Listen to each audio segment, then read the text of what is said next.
नेपाल में अभी भी माता सीता जी की पूजा होती है, वहां पर इनकी मंदिर है।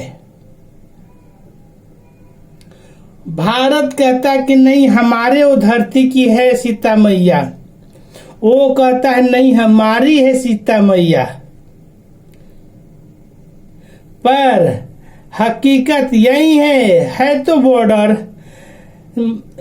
जनक जी एक राजा थे, इनकी वहां नेपाल तक इनकी राज है, नेपाल तक इनका राज है, इसलिए उसके नेपाल के राज तक इनका है।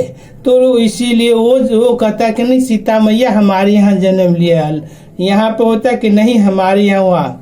और इनकी उत्पत्ति कैसे हुई? कोई कहता है कि लंकापति रावण की बेटी है, कोई कहता है कि ऋषियों का कर ले रहा था वो रावण, तो कर नहीं दिए तो उसका ब्लड निकाल कर वो घड़ा भर के ले जाके जनकपुरी में गाड़ दिया। ये कई तरह की कथाएं यहाँ पे आती है, पर अब क्या हकीकत है वो तो भगवान ही जानेंगे।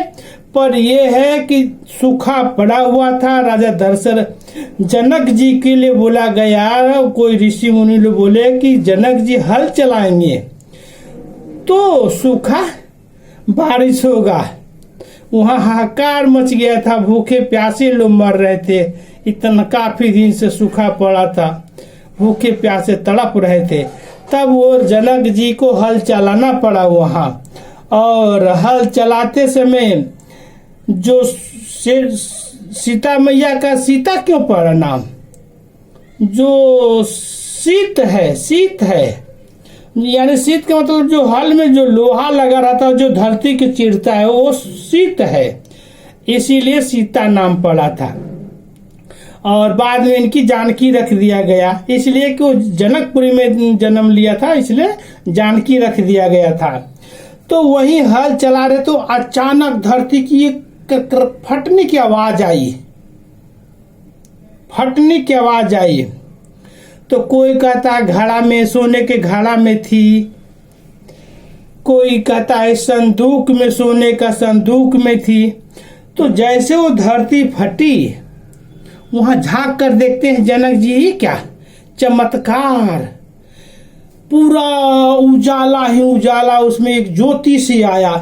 फिर वो अगल बगल से खुदाई किए और संदूक को निकाला गया, उसमें सीता मैया हमारी आई।